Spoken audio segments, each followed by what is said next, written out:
একটি সবুজ এবং স্বাস্থ্যকর বিশ্বকে দেখে হয়তো আদর্শ বিশ্ব মনে হতে পারে, কিন্তু জাস্ট ট্রানজিশন ছাড়া এটি কখনোই পরিপূর্ণ বিশ্ব হিসেবে পরিগণিত হবে না, যেখানে এখনকার মতোই কর্মক্ষেত্রে শোষণ, বৈষম্য এবং চাকরির নিরাপত্তার মতো বিষয়গুলো বিরাজমান থাকবে।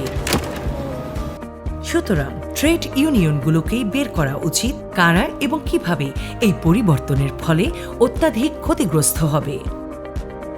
বর্তমান এবং ভবিষ্যৎ প্রজন্মের জন্য একটি ন্যায়সঙ্গত জাস্ট ট্রানজিশন নিশ্চিত করার জন্য কী ধরনের পন্থা ব্যবহার করা প্রয়োজন।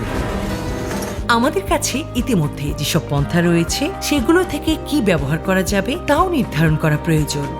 স্বাস্থ্যকর জীবনমান এবং শোভন কাজ কেমন হবে সেই সম্পর্কে আপনাদের দূরদর্শিতা ব্যবহার করুন। পাশাপাশি জলবায়ু পরিবর্তনের বিভিন্ন দিকগুলো সংযুক্ত করুন।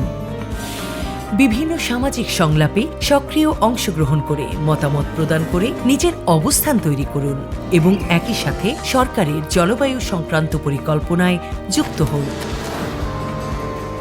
চাকরি হারানোর ঝুঁকিতে বা ঝুঁকিপূর্ণ পরিস্থিতিতে রয়েছে এমন শ্রমিকদের কাজের সুরক্ষা দাবি করার ক্ষেত্রে আপনাদের দর কষাকষির দক্ষতাকে কাজে লাগান।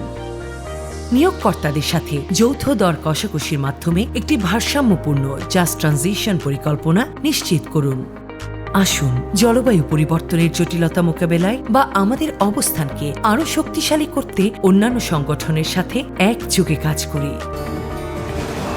বিশ্বের অন্যান্য ইউনিয়নগুলোর মতো সক্রিয় অংশগ্রহণের মাধ্যমে মতামত প্রদান করে নিজের অবস্থান তৈরি করার ক্ষেত্রে এবং শ্রমিকদের সংগঠিত ও গতিশীল করে একটি পরিপূর্ণ জাস্ট ট্রানজিশনের দাবিতে আমরা আমাদের শক্তিকে কাজে লাগাতে পারি। একটি স্বাস্থ্যকর পৃথিবীতে শোভন কর্মপরিবেশের জন্য আসুন আমরা সকলে মিলে একযোগে কাজ করি।